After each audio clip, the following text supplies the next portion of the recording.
বান্দা যখন কপালটা মাটির মধ্যে লাগায় আমি মাটিতে লাগতে দেই না, আমি আল্লাহ কুদরতি পা আমার বান্দার কপালের নিচে ঢুকায় দেই।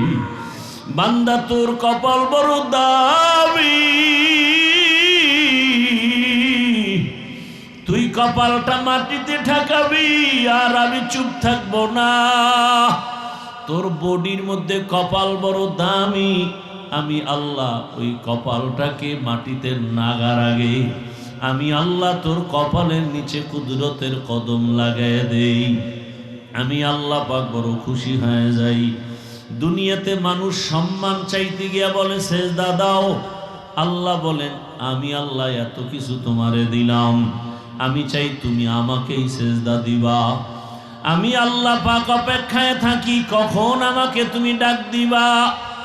আমি আল্লাহ পাক এত মোহাব্বত করে বানাইয়া আমি আল্লাহ পাক ডাকলাম, এরপরও যখন আসো নাই আমি রাগ করি নাই, পানিও বন্ধ করি নাই, বাতাস বন্ধ করি নাই, বরং আমি আল্লাহ মায়া আর রহমতের দরজা দিয়া তোরে ডাক দিছি, আয় কুল ইয়া ইবাদিয়াল্লাযীনা আসরাফু আলা আনফুসিহিম লা তাকনাতু মির রাহমাতিল্লাহ।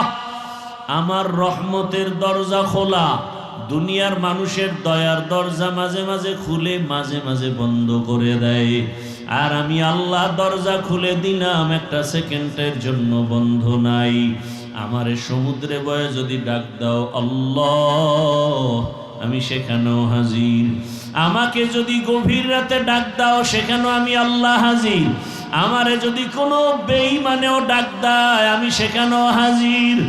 আরে ইব্রাহিম আলাইহিস সালাম মেহমান সারা খানা খায় না, মেহমান আসলে রিজিকে বরকত হয়, ঘরের মধ্যে রহমত বাড়িয়া যায়। ইব্রাহিম নবী মেহমান খুঁজে রাস্তায় দাঁড়ায়, যাকে পায় তাকে ডাইকা আনেন, মেহমান বসায় খানা খাবেন।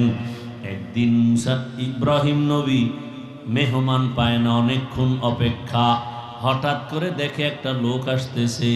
ওই লোকটাকে ডাক দিয়া কয় ভাই খানা খেয়েছেন? বলে না। বলে চলেন আমার বাসায় আসেন। পয়গম্বর ইব্রাহিম ওই আল্লাহর বান্দাকে নিয়ে ঘরের মধ্যে বসাইলেন। খানা দেওয়ার আগ মুহূর্তে একটু পরিচয় নিলেন, পরিচয় নিয়ে জানতে পারলেন এই বান্দা অগ্নি পূজা করে, ইসলাম মানে না, আল্লাহর ধর্ম ইসলাম মানে না। ইব্রাহিম আলাইহিস সালাম বলে তো আপনাকে তো খানা দেওয়া যায় না, আপনি তো আমার মুমিন ভাই হতে পারেন নাই, আপনি তো আমার আল্লাহর হুকুম মতো চলেন না, বরং আমার আল্লাহ যদি বেজার হয় এমন কাজ আপনি করেন, আগুনের পূজা করেন, গায়রুল্লাহর পূজা করেন, আপনাকে খানা দেওয়া যাবে না। লোকটাকে খানার থেকে উঠায় বিদায় দিল। আমার মাওলার রহমতের দরিয়ায় জোশ এসে গেল।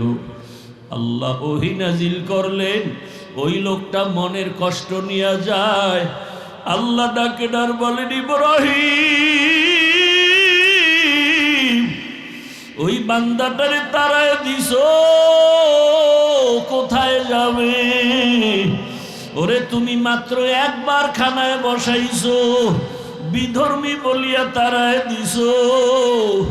আরে আমি মাওলারে সেজদা দেয় না জানো কত বছর, আগুনের পূজা করে কত বছর, আমি আল্লাহ এত বছর পর্যন্ত ওর খানাও বন্ধ করি নাই, পানিও বন্ধ করি নাই। আমি আল্লাহ তো অপেক্ষায় আছি কোন দিন আমাকে আল্লাহ বলে ডাক দিবে। আমি আল্লাহ রাগ করে পানিও বন্ধ করি নাই, খানাও বন্ধ করি নাই, সূর্যের আলো বন্ধ করি নাই। ও ইব্রাহিম আমার বান্দাটারে কেন তাড়াইয়া দিছ? আমি আল্লাহর বড় মায়া লাগতেছে, তুমি মাত্র একবার বসাইয়া বিধর্মী বলে তাড়াইয়া দিছ। ইব্রাহিম নবী শোনা মাত্র একটা দৌড় দিলেন, আর ওই বান্দারে তালাশ করে খুঁজতে খুঁজতে গিয়া দেখে বান্দা এক জায়গায় বসে বসে চোখের পানি ছেড়ে কান্না করে, আমাকে দাওয়াত দিবা না, দিয়া কেন আবার অপমান করেছো? ইব্রাহিম নবী তার সাথে ক্ষমা চাইয়া এরপরে ডাকা শুরু করলেন। এরপরে কাছে আইনা খানার আয়োজন করলেন, এমন সুন্দর ব্যবহার দিলেন। এক পর্যায়ে আল্লাহর বান্দা আমার মাওলার গোলাম হয়ে পড়ল, কালেমা পড়ে ফেলল। আমার আল্লাহ তো দয়ার মালিক। আল্লাহ বলেন, তোমরা যারা শয়তানের ধোকায় পড়ে গুনাহ করেছো, আমি আল্লাহ তোমার জন্য রাস্তা খুলে দিলাম। আমি আল্লাহ পাক তোমার তওবা কবুল করার জন্য 5 বার মসজিদে ডাকছি, যাও নাই। আমি আল্লাহ পাক এখন তোমাকে ডাকার জন্য হাজির হতেছি। আমি আল্লাহ এমন এক টাইমে তোমাকে ডাকতে আসতেছি, অতিও গভীর হয় রজনী যখন, নীরবে প্রভুর নাম জপিও তখন। প্রভুর করুণা যদি পাইবারে চাও, গভীর রাতে উঠে প্রভুর গুণগান গাও। আমার আল্লাহ পাক রহমতের দরজা দিয়া ডাকেন, বান্দা তুমি গুনাহ করেছো কত বছর, কয়টা? বলে আমি 50 বছর লাগাইয়া এত গুনাহ একদিনে করি নাই। আজকে একটা, কালকে 2টা, এভাবে হাতের গুনাহ, চোখের গুনাহ, জবানের গুনাহ, অন্তরের গুনাহ করতে করতে বছর বছর গুনাহ করিয়া আমার চোখের গুনার পাল্লা ভারী, আমার হাতের গুনার পাল্লা ভারী, আমার অন্তরের গুনার পাল্লা ভারী। গুনাহ করতে করতে 30, 40, 50 বছর একটা পাহাড় হয়ে গেছে। আল্লাহ বলে, তুই গুনাহ করেছো 50 বছর লাগাইয়া, আমি আল্লাহর দরজায় এসে যদি চোখের পানি ছাড়িয়া একবার দিল খুলে ডাক দাও, ইয়া রাব্বি গফিরলি, আমি আল্লাহ তোর 1 সেকেন্ডে জীবনের সব গুনাহগুলো মাফ করে দিব। यहाँ हम सब मुसाफिर हैं, कब्र आखिर ठिकाना।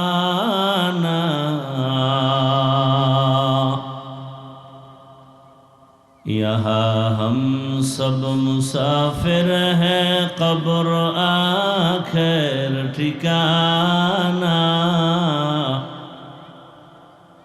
कोई आगे रवाना है, कोई पीछे रवाना। कोई आगे रवाना है, कोई पीछे रवाना। मोहम्मद ने आकर कुफर को मिटाया,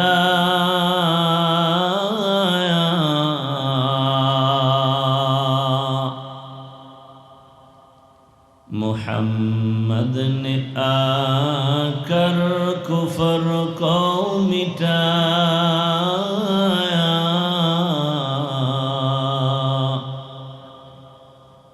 कुफर को मिटा कर सदाकत बताया।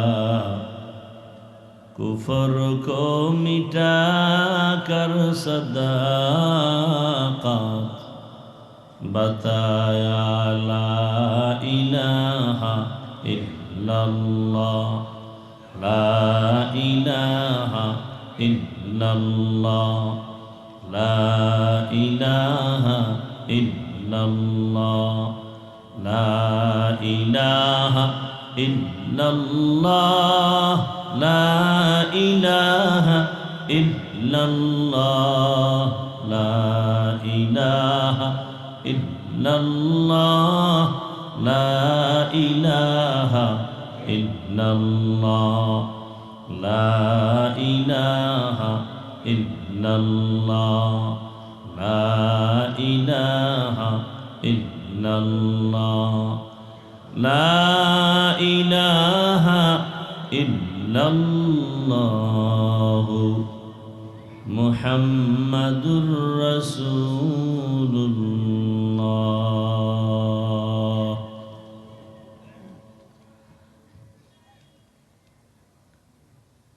আল্লাহ পাকের দরবারে শুকর, আজ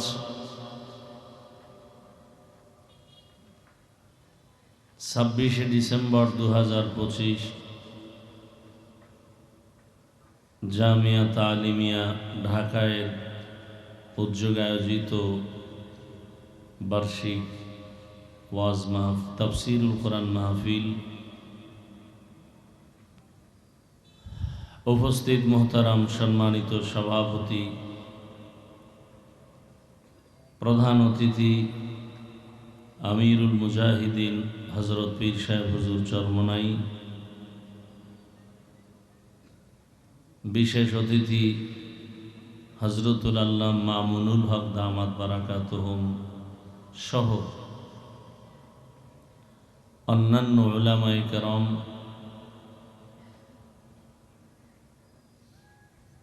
বিভিন্ন জায়গা থেকে আল্লাহ পাকের আশিকিন বা জাকিরিন শাকিরিন মুরব্বিয়ানে আযম, পর্দার আড়ালে মা বোনেরা, কলিজার যুবক বন্ধুগণ, স্নেহের ছোট ভাই,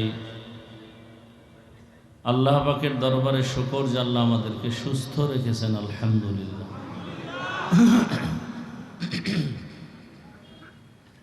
জীবনের এক অমূল্য সম্পদ আমাদের সুস্থতা।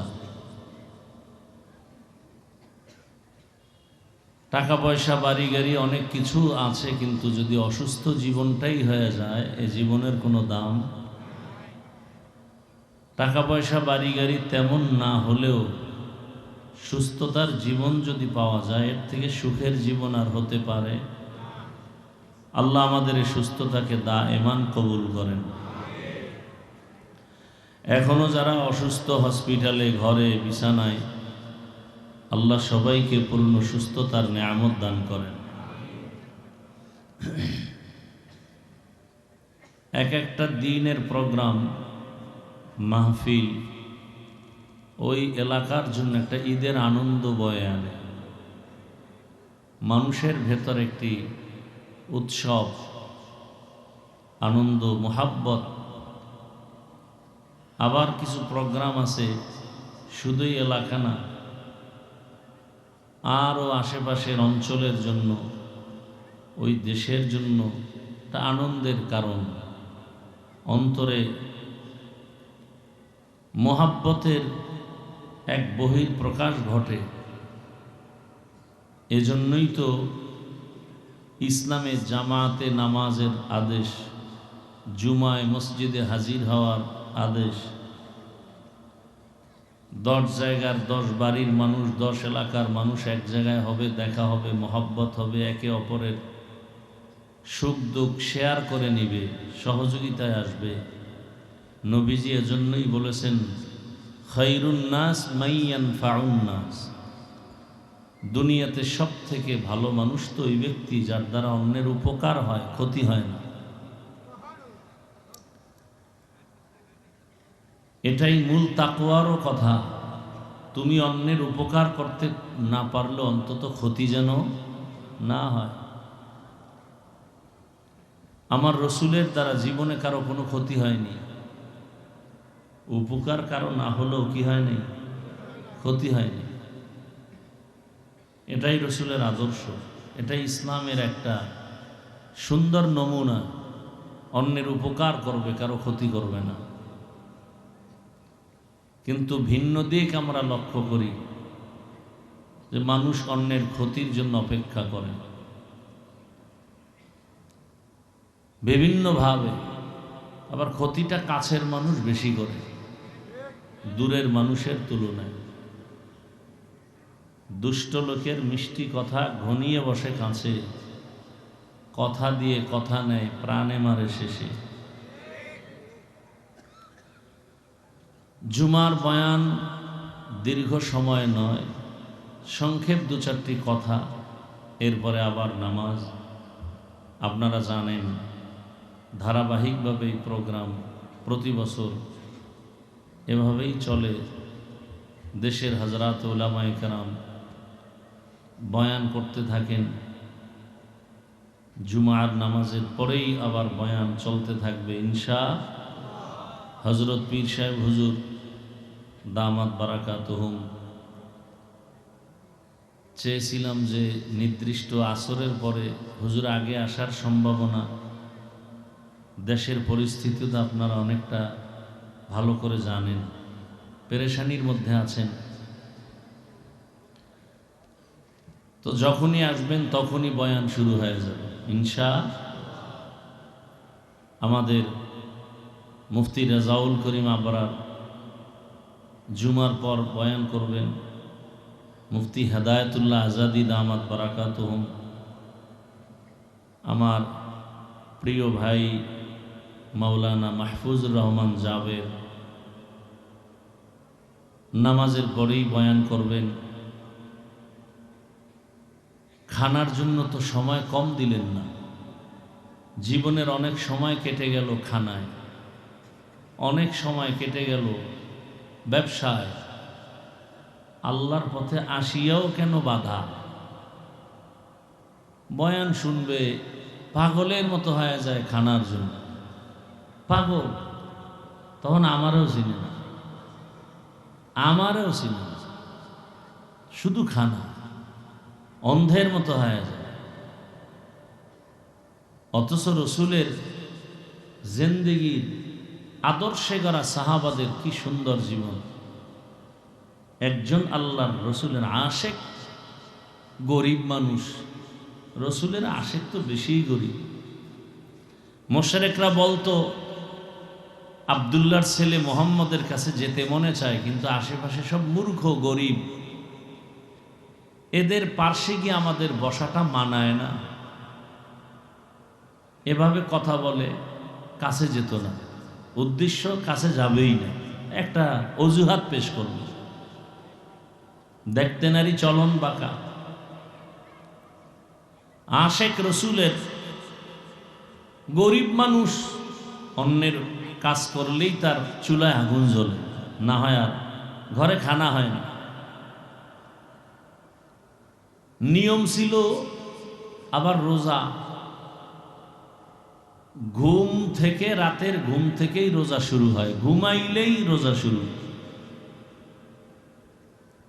সারাদিন কাজ করে বাসায় আসছে, সন্ধ্যাবেলা খানা দিবে ঘরের পরিবার, কথা আমি একটু ক্লান্ত, সারাদিন শুয়ে থাকি, খানা নিয়ে আসো। শোয়ার মধ্যে ঘুম হয়ে গেছে, ঘুম শুরু, রোজাও কি আর একটা রোজা শুরু হয়ে গেছে, আর খানা কপালে নেই, হলো না।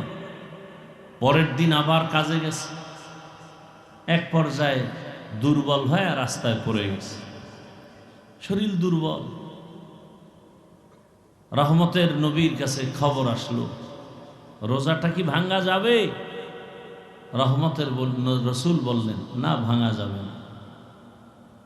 একটা রোজা যদি কেউ ভেঙ্গে ফেলে, ফরজ রোজা, আর আজীবন যদি রোজা রাখে, যেই সময় রাখার দরকার ওই সময়ের রোজার বরকত, আল্লাহর পক্ষ থেকে যা পাওয়ার সেটা পাবে না।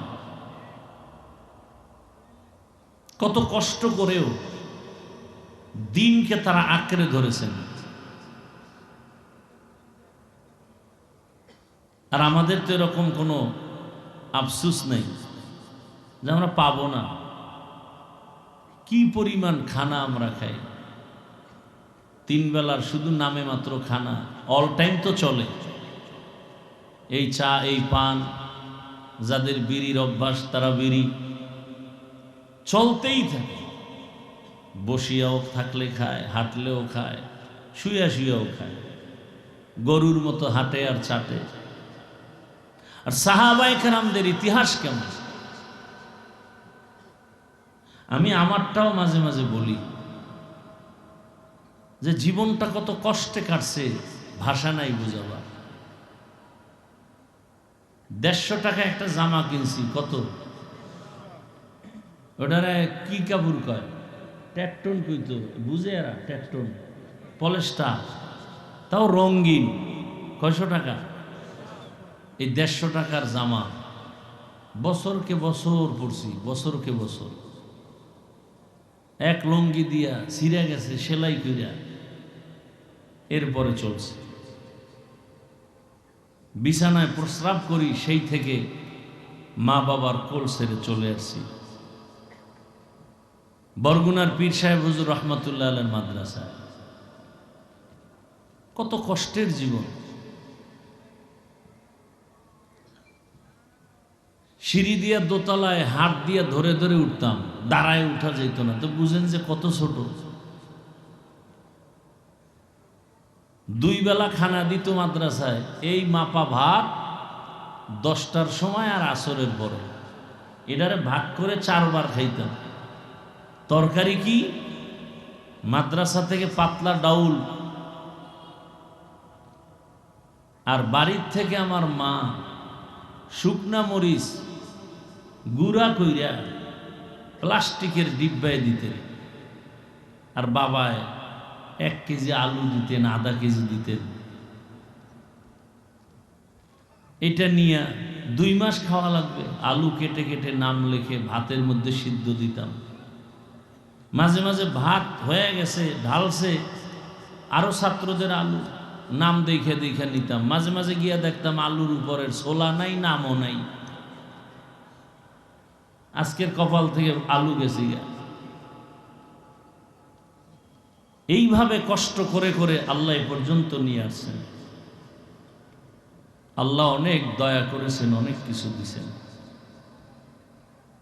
আজ 1 লুঙ্গি পরি, ওটা আর কালকে পরি না। একটা জামা আজকে পরি, কালকে পরি না। সব রবের করুণা। কি শুকর আদায় করব। উজানির কারি মঞ্জুর রহমতুল্লাহ আলাইহি বারবার তার মোনাজাতের মধ্যে আমার হাত লাগায়া বলতো, আল্লাহ ওকে দিয়ে একটা মাদ্রাসা, দাওরা হাদিস মাদ্রাসা আমি দেখে যেতে চাই। মাদ্রাসা হয়েছে, আল্লাহর ওলি আর দুনিয়ায় নেই, দেখে যেতে পারলেন না। একদিন এগুলো সব থেকে যাবে, আমিও থাকবো না। কথা ঠিক না? কিন্তু যেতে তো হবেই। হিসাব 2টা, সাথে কি নিয়ে যাব আর দুনিয়াতে কি রেখে যাব। হিসাব 2টা, কি নিয়ে যাব, কি রেখে যাব। আপনি কি রেখে যাচ্ছেন? যেতে তো হবেই, কি মরা লাগবে না? কি নিয়ে যাবেন?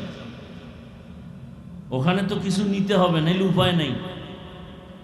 বিদেশ যাবেন, পাসপোর্ট লাগবে না? কথা বলেন না কেন? ভিসা লাগবে না? না হয় ইমিগ্রেশনে আটকায় দিবে। কাপড় নাই, জামা নাই, কোনো টেনশন নাই। কিন্তু আসল কি? ভিসা, পাসপোর্ট লাগবে। তা আমরা যে পরপারের জীবনে পাড়ি জমাবো, কি নিয়ে যাব?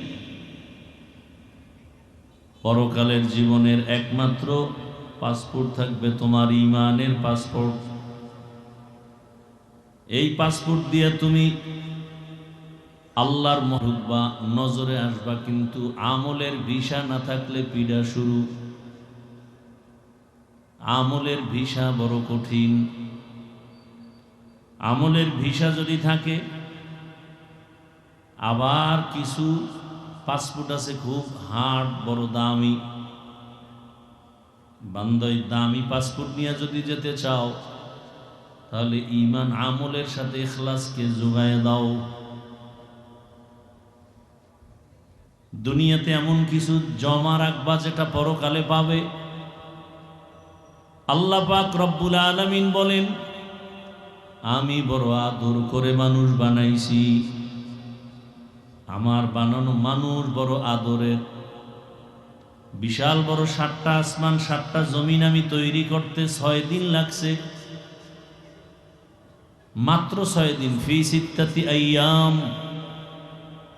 অথচ আমার মোহাব্বতের মানুষ 1 ফোঁটা পানির থেকে মায়ের গর্ভে বানাইতে আমি আল্লাহ 6 দিনে পারি নাই, 10 দিনেও পারি নাই। আমি আল্লাহ এটাকে ফেরেশতা দিয়ে আমার কুদরতের দ্বারা মায়ের গর্ভে প্রায় 6 মাস লাগায় বান্দাকে স্ট্রাকচার বানায় রূহ দান করেছে। এত বিশাল আসমান আর জমিন, এটা বানাইতে মাত্র 6 দিন। তোমার মতো একটা ক্ষুদ্রতম বান্দা বানাইতে আমার এত সময় লাগলো কেন? এর একমাত্র কারণ, ভালোবাসার জিনিস বানাইতে বড় সময়ের ব্যাপার। আল্লাহ বলেন, আমি তোমাকে বড় আদর করে বানাইছি, বড় নরম করে বানাইছি।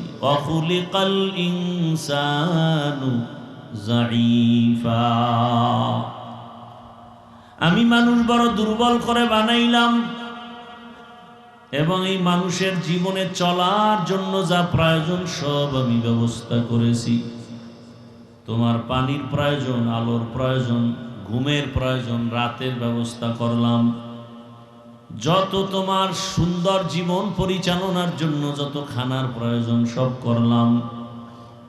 আমি আল্লাহ বিশাল বড় আসমান তোমার জন্য বানাইলাম, বিশাল বড় জমিনটা তোমার গোলাম বানায় দিলাম। সমুদ্রের হাজারো ধরনের মাছ তোমার জন্য, রাতের চাঁদের আলো তোমার জন্য, জমিনের ফসল তোমার জন্য, গাছের ফল তোমার জন্য। আমি বড় মোহাব্বত করি তোমাকে। আমি আল্লাহ সব কিছু তোমারে দিয়া তোমার থেকে কিছু চাই নাই। আমি আল্লাহ তোমার কল্যাণের জন্য আমি বলেছি তুমি আমার ইবাদতে জীবনটা কাটায় দাও, 5 বেলার নামাজ আদায় করবা। আমি আল্লাহ আবার এই 5 বেলার নামাজ আদায়ের ক্ষেত্রে তোমাকে বুঝাবার জন্য, ডাকার জন্য নির্দিষ্ট লোক রাখছি। ফজরের নামাজে তোমাকে ডাকার জন্য মুয়াজ্জিন অপেক্ষায় থাকে। as-salatu khairum minan nawm। তুমি ফজরে আসো নাই, আমার দেওয়া রাতের আরামের সময় পেয়ে অন্ধকারে মজার ঘুম দিছো। আমি আল্লাহ বেজার না, আবার জোহরের নামাজে তোমারে ডাকছি আসো। জোহরের নামাজেও তুমি দোকান পাটার নিজের চাকরি বাকরির ব্যস্ততায় আসো নাই। আমি আল্লাহ বেজার না, আবার আসরের নামাজে ডাকার ব্যবস্থা করেছি। বান্দা তুমি ব্যস্ততার অজুহাত দেখাইয়া আমার ঘরে হাজিরা দাও নাই। আমি আল্লাহ বেজার না, আমি আবার তোমাকে মাগরিবে ডাকাইলাম, মাগরিবেও তুমি অনুপস্থিত। আমি আল্লাহ শেষ এশায় তোমারে ডাকলাম, আমার ডাকে তুমি সাড়া দাও নাই। আমি আল্লাহ রাগ না করিয়া এবার আমি আল্লাহ নিজে রেডি হয়ে গেছি, তোমাকে ডাকতে আমি আসব। মুয়াজ্জিন ডাকছে, তুমি আসো নাই। উচিত ছিল তো আমি রাগ হয়ে যাব, কিন্তু না, আমি কেন রাগ করব? আমার তো আলাদা আর এক জায়গায় কোনো ছেলে নাই, মেয়ে নাই, আমার স্ত্রী নাই, আমি একা। আমি জিন বানাইছি, ফেরেশতা বানাইছি, তবে আমার আদরের না। আমি মানুষ বানাইছি বড় মায়া করিয়া। আমি চাই মানুষ যেন একবার আমারে আল্লাহ বলে ডাক দেয়, মানুষ যেন আসিয়া কপালটা মাটির মধ্যে লাগায় দেয়। বান্দা যখন কপালটা মাটির মধ্যে লাগায়, আমি মাটিতে লাগতে দেই না। আমি আল্লাহ কুদরতি পা আমার বান্দার কপালের নিচে ঢুকায় দেই। বান্দা তোর কপাল বড় দামি, তুই কপালটা মাটিতে ঠেকাবি, আর আমি চুপ থাকবো না। তোর বডির মধ্যে কপাল বড় দামি, আমি আল্লাহ ওই কপালটাকে মাটিতে নাগার আগে আমি আল্লাহ তোর কপালের নিচে কুদরতের কদম লাগায় দেই। আমি আল্লাহ পাক বড় খুশি হয়ে যাই। দুনিয়াতে মানুষ সম্মান চাইতে গিয়া বলে সেজদা দাও, আল্লাহ বলেন আমি আল্লাহ এত কিছু তোমারে দিলাম, আমি চাই তুমি আমাকেই সেজদা দিবা। আমি আল্লাহ পাক অপেক্ষায় থাকি কখন আমাকে তুমি ডাক দিবা। আমি আল্লাহ পাক এত মোহাব্বত করে বানাইয়া আমি আল্লাহ পাক ডাকলাম, এরপরও যখন আসো নাই, আমি রাগ করি নাই, পানিও বন্ধ করি নাই, বাতাস বন্ধ করি নাই, বরং আমি আল্লাহ মায়া আর রহমতের দরজা দিয়া তোরে ডাক দিছি, আয়। কুল ইয়া ইবাদিয়াল্লাযীনা আসরাফু আলা আনফুসিহিম লা তাকনাতু মির রাহমাতিল্লাহ। আমার রহমতের দরজা খোলা, দুনিয়ার মানুষের দয়ার দরজা মাঝে মাঝে খুলে মাঝে মাঝে বন্ধ করে দেয়। আর আমি আল্লাহ দরজা খুলে দিলাম, একটা সেকেন্ডের জন্য বন্ধ নাই। আমারে সমুদ্রে বয়ে যদি ডাক দাও আল্লাহ, আমি সেখানেও হাজির। আমাকে যদি গভীর রাতে ডাক দাও, সেখানেও আমি আল্লাহ হাজির। আমারে যদি কোনো বেঈমানেও ডাক দেয়, আমি সেখানেও হাজির। আরে ইব্রাহিম আলাইহিস সালাম মেহমান সারা খানা খায় না। মেহমান আসলে রিজিকে বরকত হয়, ঘরের মধ্যে রহমত বাড়িয়া যায়। ইব্রাহিম নবী মেহমান খুঁজে রাস্তায় দাঁড়ায়, যাকে পায় তাকে ডাইকা আনেন, মেহমান বসায় খানা খাবেন। একদিন ইব্রাহিম নবী মেহমান পায় না, অনেকক্ষণ অপেক্ষা। হঠাৎ করে দেখে একটা লোক আসতেছে।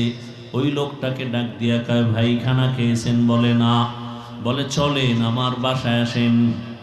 পয়গম্বর ইব্রাহিম ওই আল্লাহর বান্দাকে নিয়ে ঘরের মধ্যে বসাইলেন। খানা দেওয়ার আগ মুহূর্তে একটু পরিচয় নিলেন। পরিচয় নিয়ে জানতে পারলেন এই বান্দা অগ্নি পূজা করে, ইসলাম মানে না, আল্লাহর ধর্ম ইসলাম মানে না। ইব্রাহিম আলাইহিস সালাম বলে, তো আপনাকে তো খানা দেওয়া যায় না, আপনি তো আমার মুমিন ভাই হতে পারেন নাই, আপনি তো আমার আল্লাহর হুকুম মতো চলেন না, বরং আমার আল্লাহ যদি বেজার হয় এমন কাজ আপনি করেন, আগুনের পূজা করেন, গায়রুল্লাহর পূজা করেন, আপনাকে খানা দেওয়া যাবে না। লোকটাকে খানার থেকে উঠায় বিদায় দিল। আমার মাওলার রহমতের দরিয়ায় জোশ এসে গেল। আল্লাহ ওহী নাজিল করলেন, ওই লোকটা মনের কষ্ট নিয়ে যায়। আল্লাহ ডাকে ডার বলেন, ইব্রাহিম ওই বান্দাটারে তাড়ায় দিছো, কোথায় যাবে? ওরে তুমি মাত্র একবার খানায় বসাইছো, বিধর্মী বলিয়া তাড়ায় দিছো। আরে আমি মাওলারে সেজদা দেয় না জানো কত বছর, আগুনের পূজা করে কত বছর। আমি আল্লাহ এত বছর পর্যন্ত ওর খানাও বন্ধ করি নাই, পানিও বন্ধ করি নাই।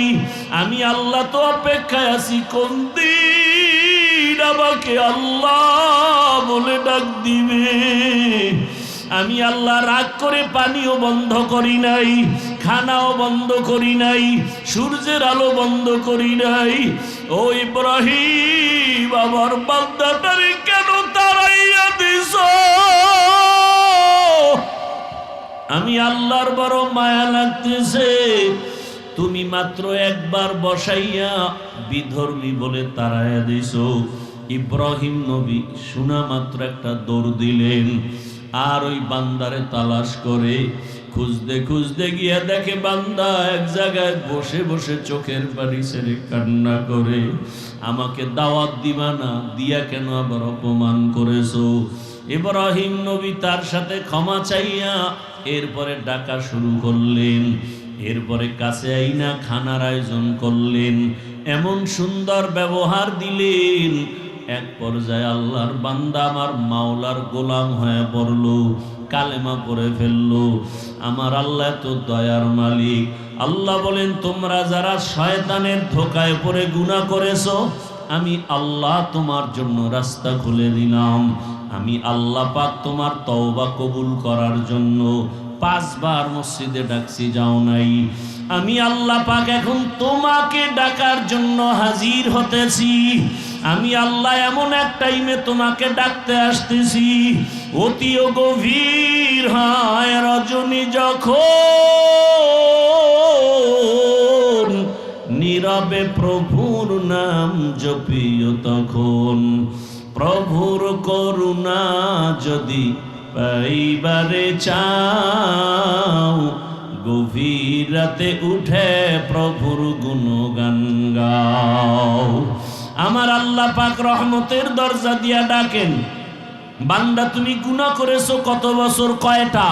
বলে আমি 50 বছর লাগাইয়া এত গুনাহ একদিনে করি নাই, আজকে একটা কালকে দুইটা, এভাবে হাতের গুনাহ, চোখের গুনাহ, জবানের গুনাহ, অন্তরের গুনাহ করতে করতে বছর বছর গুনাহ করিয়া আমার চোখের গুনার পাল্লা ভারী, আমার হাতের গুনার পাল্লা ভারী, আমার অন্তরের গুনার পাল্লা ভারী। গুনাহ করতে করতে 30, 40, 50 বছর একটা পাহাড় হয়ে গেছে। আল্লাহ বলে, তুই গুনাহ করেছ 50 বছর লাগাইয়া, আমি আল্লাহর দরজায় এসে যদি চোখের পানি ছাড়িয়া একবার দিল খুলে ডাক দাও, ইয়া রাব্বি গফিরলি, আমি আল্লাহ তোর 1 সেকেন্ডে জীবনের সব গুনাহগুলো মাফ করে দিব। এমন এক টাইমে আমি আসি যেই সময় আসমান নীরব, জমিনটা নীরব, গাছের পশু পাখিরা পর্যন্ত নীরব, ঘরের মানুষগুলো ঘুমায়, নদীর মাছগুলো নীরব, একটা কোনো আওয়াজ নাই। সমস্ত মানুষ এখন বেহুশ অবস্থা, ঘুমের মধ্যে, কোনো আওয়াজ নাই, নীরব সময়। আমি আল্লাহ তখন প্রথম আসমানে হাজির। ওরে বান্দা, তুই ফজরে কোথায় তালাশ করো? আরে আমি মাওলার দেওয়া পানি খাও, আমি মাওলার দেওয়া সূর্যের আলো নাও। এখনো পর্যন্ত চিনো না সেই সূর্যের মালিককে। বান্দা, তুমি গাছের ফল খাও, চিনো না সে ফলওয়ালা, ফলের মালিককে। বান্দা, তুমি নদীর মাছ ধরে খাও, জানো না সে নদীর মাছ দেওয়ার মালিককে। ওই মালিকরে তালাশ করতে কোথাও যাওয়া লাগবে না।